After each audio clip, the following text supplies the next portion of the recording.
Hello everyone and welcome to my YouTube channel. Today we are going to discuss about how to create a ringtone for iPhone iOS 18.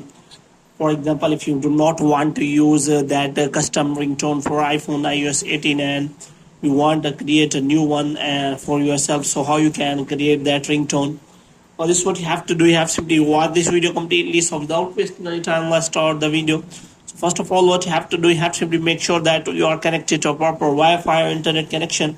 And after that, what you have to do, you have to simply turn on the plane mode for some second, and after that you have to simply turn it off again. And here you have to click on settings, and after that you have to click on general, and you have to scroll it down until you find the option of transfer or reset iPhone. Here you have to click on reset, and you have to reset all of your network settings. Now what you have to do, you have to go to sound and haptics. So if you want to change the ringtones from here, you can simply check for that. Any ringtone, if you not get that, then you can simply create a new one for yourself. For this, what you have to do, you have to simply open the Apple Store, and you can simply find a custom ringtone on your iPhone article. So here you can simply see that there is an app available on App Store named GarageBand. So you have to simply open that app, and after that you have to simply click on instrument icon. After that you can simply create a track for the ringtone, and you can also select the loop.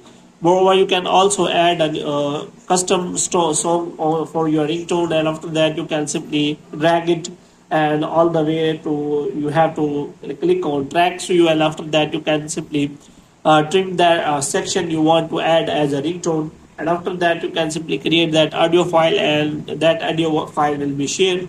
So you can simply click on tap the share button, and tap ringtone, enter a name for the ringtone, then tap export. If the tone is longer than 30 seconds, tap continue to have GarageBand shorten the ringtone automatically, or tap cancel to return the song.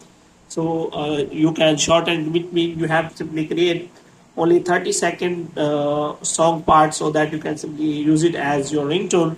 So you can simply, if you want to replace the current general tone to standard ringtone, replace the existing general text tone to standard. So you have to simply create your own song, and after that you can simply click on tap done, and after that you can use your ringtone without any problem. So hope you have liked this video. If you get more videos like these, you can subscribe our channel.